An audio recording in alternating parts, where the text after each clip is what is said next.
Hello and welcome to Horror Rewind. This is Kelly Florence. And I'm Meg Hofdahl. And this week we're talking about Slumber Party Massacre. We're continuing our Women in Horror Month theme. And so we'll be talking about one female-centric movie in the world of horror. And then our second half, we'll be giving you a little history lesson about some women in horror. How are you today, Meg? Good. I'm talking about my favorite subject, women in horror. Yay! That's also my favorite subject. We have been watching all sorts of things when we have the time. But most recently, well, I guess it's not most recently because this happened like a month ago now, but we both caught up on this season of Black Mirror, one of my favorite shows. It's so good. I was telling you, I almost am angry how good it is. It just almost infuriates me. That it just exists in this, perfect form, and it's just... I love anthologies. I'm a big Twilight Zone, Tales from the Crypt girl, and Black Mirror just... I don't even know how to describe it. It's so fucking good. That's all you can say. They nail it every week, every time, and even the episodes that aren't my favorite are still so good on the continuum of television that they're not even bad. Yeah, I know. There's not anything bad you can really say. I mean, yeah, there are ones where you're like, oh, I like this one better than that one. But I mean, we're still ranking things that are amazing. Yeah. And I'm always blown away. It always just gives me the warm fuzzies. I just love it. I love it too. So if you haven't watched Black Mirror, check it out. If you are starting from season 1 and you watch the first episode, like I did, not knowing what to expect, it's a little shocking. So if you can get through that first episode, keep going. Yeah, I did not watch that first, and I'm kind of glad I didn't, just because it's quite a steep sort of climb there, that first episode. But it's still good. It's just a little shocking, yeah. So my favorite tweet that I saw recently was, imagine the balls of the Black Mirror writers, and we're using, that's such a male-centric term, but that knowing that what that first episode is about, and they're like, here you go, this is our first episode. Putting that out as your first episode, yeah, and what happens in that episode, that did take some courage. And if you haven't seen it, we must have intrigued you by now to see what it is. Yeah, so it's a little shocking. I was recommending the show to my parents, and they did start with the first episode, and they didn't watch anymore. So, Oh, whoops. I hope they continue. I've told them don't base it on this. But anyway, go see Black Mirror, or, watch it. Yeah, come on, you have Netflix. Now, these next 2 weeks, this week and next week, we picked movies that neither of us has seen before, and based on recommendations of feminist icons or feminist horror movies. Feminist in quotation marks, because Slumber Party Massacre is this week, and it was written by a feminist author in quotation marks and directed by a woman. But I hated this movie. Yeah, it was a disaster.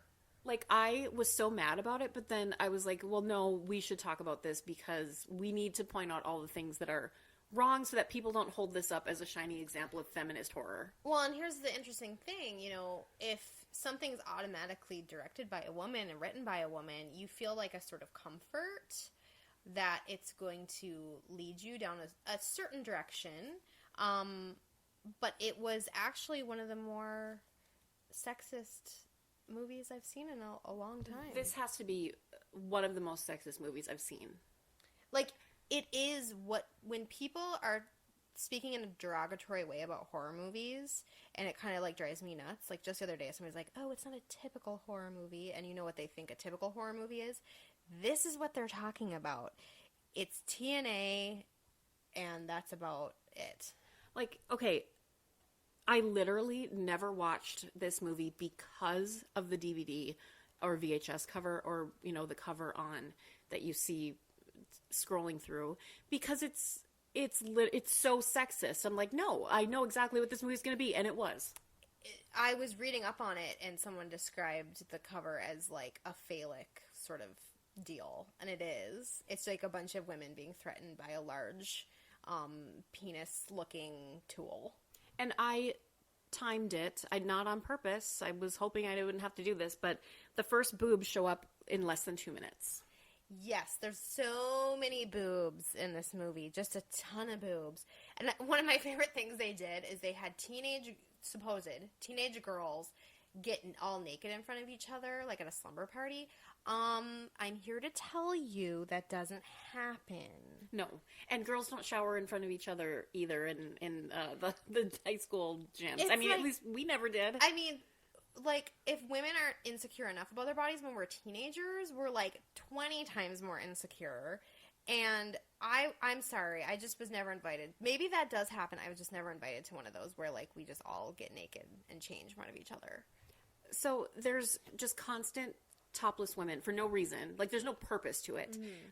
If there's a purpose, I mean, I'm not against freeing the nipple, but my God, this is just for the male gaze. This movie was so male gaze driven, I couldn't stand it. Well, and here's what kind of fascinated me. I was reading about it, and they said it was supposed to be a satire, but then it didn't end up being a satire. And it's like, I'm sorry, but I think at 34 years old, I've watched enough like satirical or read enough satirical stuff to know that was earnest. No, there's no satire there. If they were trying to be satire, they should have been objectifying the men. Yeah, well, and I guess, here's why I think there's this idea that this movie is feminist, was the Playgirl magazine with Sly Stallone on the cover, and they were looking at it, and I guess they felt like that was enough to sort of be like, look, these women like sex, and they enjoy porn, and so this is feminist. I guess? Oh, I don't know. My notes, I mean, like, this gross next door neighbor is going to check in on them. And who needs checking in on? These women are obviously, like, at least seniors in high school. Yeah. And there's these two guys objectify the phone lady. And I wrote down, like, they do have a couple of women in roles that are typically maybe played by men, like a carpenter and a phone repair person.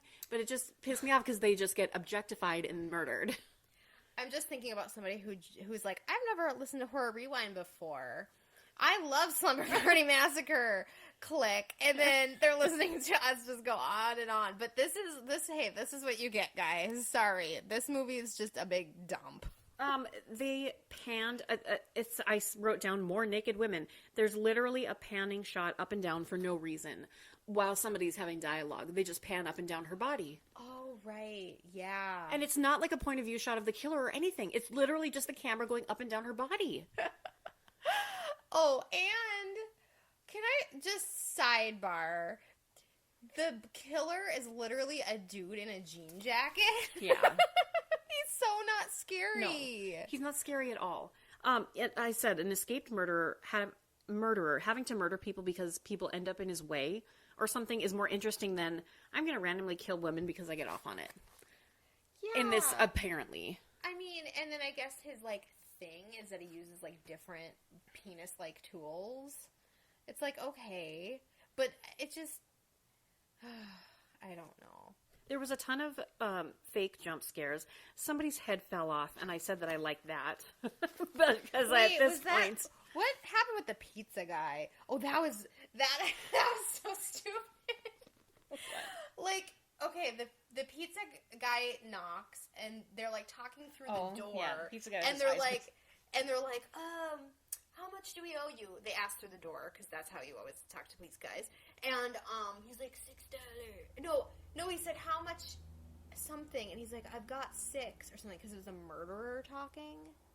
And he meant like he'd killed 6. Oh, God. That part was funny without... I don't know if it was trying to be funny, but that was hilarious. The little sister, she looks 20. She was supposed to be like little... Oh, yeah. The one looking at the Sly Stallone or what? No, there was like a little sister, with the older sister. I thought that was them. I don't know. I Who couldn't cares? tell any of these I girls guess apart. I couldn't tell these girls apart because they all, like, just sort of were the same person. There's literally no point to it. I mean, the coach was like this strong character, I guess. The female coach. I don't know. I just it did nothing. I was really hoping to discover this movie that I had, judged a book by its cover for, but I judged correctly. Yeah, sometimes there's just not more. It was they asked what's the damage, and he said 6 so far. Oh, God. It's so cheesy. Oh, God. Okay, so I do have one story that this movie reminded me of. There's a scene when I think there's only 3 of them left, and they're sitting back to back, holding knives, like waiting, to be killed, basically. When it was probably like shortly after I'd seen Silence of the Lambs, my friends were over, and like we had a sleepover, and we would do the thing, you probably did this too, where you just stay up all night. And it was just becoming daylight, and we were walking down to the end of my road. I used to live on a long dirt road that, there was a highway going by, and we all had blankets wrapped around us, and we were wearing clothes and everything. I just wanted to say it wasn't one of those. Yeah, it wasn't the kind in this story, in this movie. And then we were just kind of at the end of the road, and we saw a car coming, and we're like, oh, it's weird that somebody's driving at this time, because, we were just out in the middle of nowhere. And then all of a sudden, the car, stopped. And we started running, because we're going to get kidnapped. And what we realize in retrospect is, they were probably like, oh my God, what's happened? I need to help these people. But it was like a gray El Camino.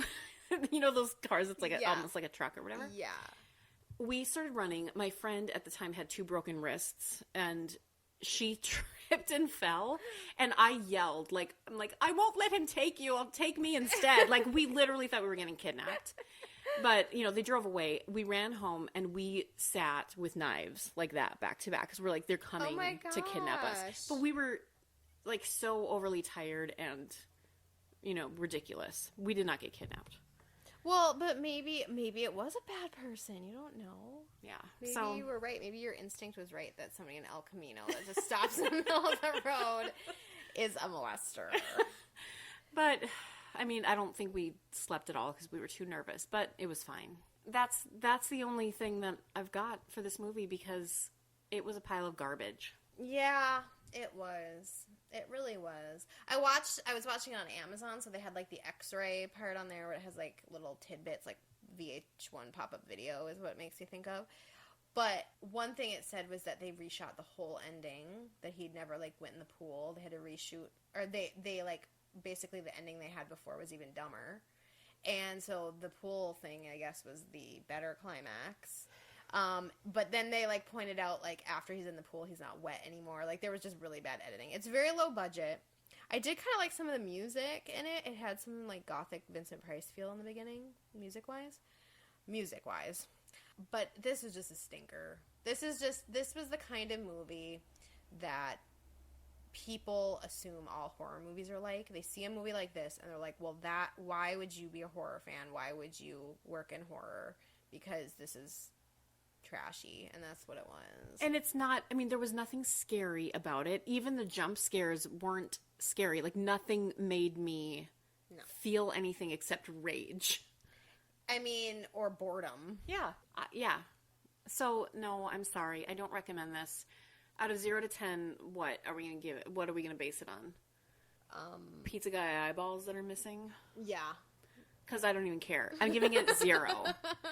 I'll give it a 1 because they showed up and they made a movie. So they get a participation ribbon. I give 0 eyeballs and she gave 1 eyeball. I'm sorry if you love this movie, if you're still listening to this, but I do not recommend Slumber Party Massacre. Yeah, sorry. I know we bummed some people out about The Craft a couple of weeks ago. You know who you are. So I know it's not always fun to listen to us just completely rip into a horror movie that you might have good memories about, but this is just our opinion.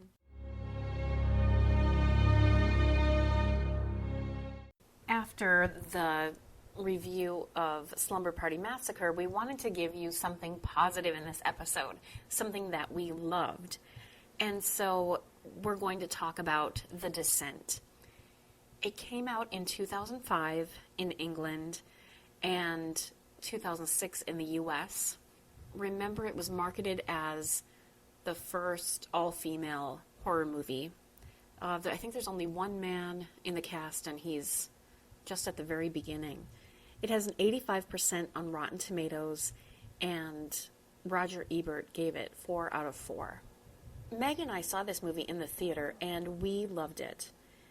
It's got a great cast, an excellent setup and plot, and legitimate scares. If you remember, the movie starts off with this tragedy of a car accident, and our main character loses her husband and daughter in a car accident. And we're also given a hint that one of her friends is cheating with her husband. And that ends up playing a part in the plot a year later when all of these women meet up to go cave exploring. Now the twist comes when the cave that they're exploring is not the cave that they thought they were exploring. One of the main characters, the one who was cheating on the woman's husband, or cheating with the woman's husband, wants to discover this new system. But of course things don't go as planned. There's a collapse that happens. They lose a lot of their ropes. There's darkness. They're going to run out of batteries. They don't know the way out. And then of course, this would be a perfect movie if that was it. But there's this added element of these humanoids, these cave dwellers, these people or creatures or things that have evolved underground and live in these caves, and they have evolved so they can't see anything because it's so dark down there, but they can hear, and they're going to tear you apart and eat you. They're so creepy. The first time we see one, we just catch a glimpse of it in someone's flashlight, and it's drinking water from a pond, and then it looks over at the camera and then runs away. So, you're not really sure what you watched. And then when you get the real first really good view of one, it's in the night vision standing right behind somebody. Oh my gosh, it's so good. People get injured, can't move on. People get killed. There's a really nice subplot with one of the characters accidentally killing another character, and then our lead female, she finds out about the cheating and all of that. Oh, it's so good. It's a great rewatch. If you haven't seen The Descent in a while, I definitely recommend rewatching it because it holds up. It's got some legitimate scares, and it's badass. It's got a lot of complicated, interesting female characters who definitely aren't all perfect, but each have their own personality. And nobody is sexualized. The opposite of Slumber Party Massacre. A few facts about this movie. It was written and directed by Neil Marshall, and he is the director who did Dog Soldiers. If you've seen that one, I recently just got to see it, and I enjoyed it. He was originally going to make this movie with a mixed cast of men and women, but then decided to go a different direction and have it be all women. And I think that was the right direction because it really works. This movie had a budget of £3.5 million, and it ended up making a little over 57 million at the box office. Like the movie that we talked about in our Paris episode, As Above, So Below, just being trapped in a system of caves is scary enough on its own without anything else happening. And so I really love this movie for everything that it is. It's one of my favorite horror movies that I've seen in the last 20 years. If there are other great female-centric horror movies that you can recommend to Horror Rewind listeners or to us, make sure to call in or email us, tweet us, contact us some way via our social media or website, and let us know what you recommend, especially in this month of Women in Horror.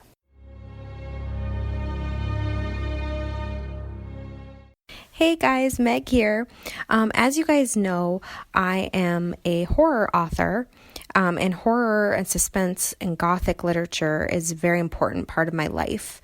So I thought we'd talk a little bit, and when I say we, I mean I am going to talk a little bit about women in the horror genre of literature. There are obviously wonderful contemporary female suspense authors, but I'm going to kind of focus more on the oldies but goodies.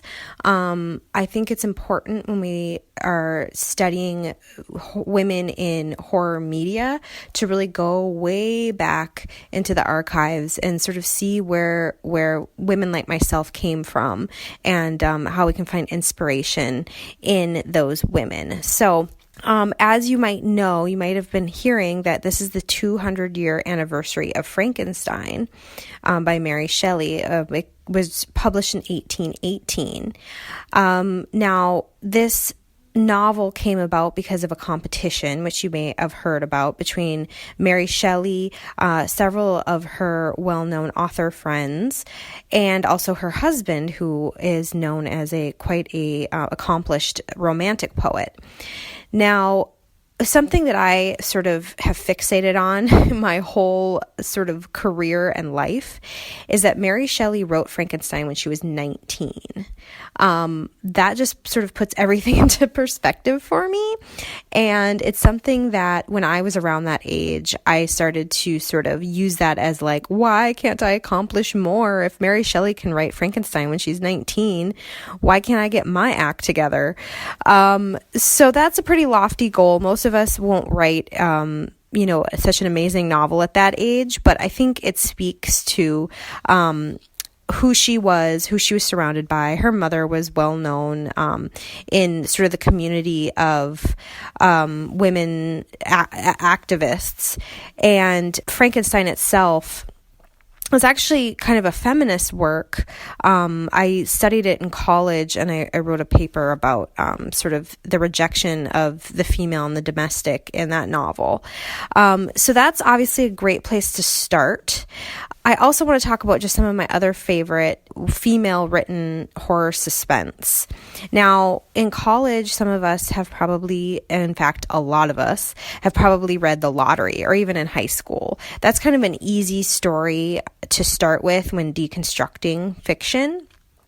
But actually, Shirley Jackson, who wrote that short story, is an absolute master. She is one of my all-time favorites. One novel that she wrote in 1962 called We Have Always Lived in the Castle. I really encourage you to check that out. It's on the spectrum of psychological.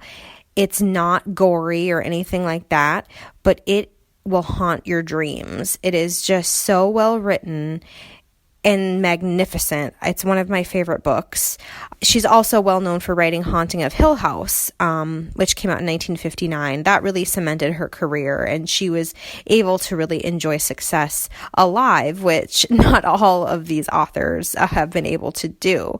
So please check out Shirley Jackson. She's amazing. And she also has other great short stories, with her Lottery collection. So another of my favorites, and this is actually a lot of times when I'm interviewed for my own author interviews, people will ask me like what has been a huge influence on me. And a big one is Rebecca. I often say it's my favorite novel. It came out in 1938 and was published by, it was written by Daphne du Maurier. She's British, just like Miss Mary Shelley. And the reason that I sort of bring up this novel all the time is the command of setting and character. It is female driven. It is gothic to the max. The setting is absolutely just transcendent. The way she describes Manderley, the huge estate at which this novel takes place, is just a dream. So if you have not read Rebecca, you absolutely must. You really do. And she's also the author of The Birds, which came out in 1952, which I'm just going to assume you've probably seen the Alfred Hitchcock version of that. So yeah, Daphne du Maurier, a master. She also wrote a book called My Cousin Rachel, which the movie just recently came out, starring Rachel Weisz and Sam Claflin, I believe. I really am looking forward to seeing that because that was a great suspenseful book. So as we sort of we're now like kind of going back even further. We're kind of going reverse. I want to talk a little bit about Charlotte Bronte and all the Brontes. So this is sort of when, around the time, and this is about 20 years after Frankenstein made its splash, that women started really connecting themselves to the Gothic, and novels at the time sort of became almost a feminine pursuit. Men in this sort of 1800s era still considered poetry as like the way to be taken seriously, and novels were kind of seen as like, well, we'll let the women do that. And women started to write these amazingly Gothic novels that really are the ancestors of what people like me are trying to accomplish today. And what's important to note is the intersection of the Gothic and feminism. Jane Eyre in 1847, also Wuthering Heights around that same time by her sister. These novels are not necessarily what we would today consider horror, but they have a Gothic sensibility that really women in many ways maybe didn't invent, but made their own and made better. One note is another story that you might have read in college or maybe high school, The Yellow Wallpaper. A lot of people are assigned this short story, but there's a reason. It's by Charlotte Perkins Gilman, and it came out in 1892. Yellow Wallpaper is hands down my favorite short story. It's because of that ending, and I don't know if you remember it or not. I encourage you to reread it or read it for the first time if you never got a chance to read it. It is one of my favorite endings of all time, and it really spurred me to really start writing the Gothic and being able to intertwine that feminism in there too, because there is just an undeniable connection between the two. And that's kind of just an overview of sort of the history of the female Gothic. You know, there's a lot of reasons why the Gothic and the feminine go hand in hand. I think it was a way for women to really explore the sort of reasons why they were in the way they were in society. It helped them explore the sort of the idea of being a victim, of having no power. And I think it still does today. So I really encourage you to check out Mary Shelley, Shirley Jackson, Daphne du Maurier, Charlotte Bronte, Emily Bronte, Charlotte Perkins Gilman. I mean, there's so many, and there's so many more contemporary ones too. Joyce Carol Oates, many more. So please check out all these great, amazing female authors, and call into our anchor station and let us know if you've read any of these and what your thoughts are. All right. Bye, Horror Rewind listeners.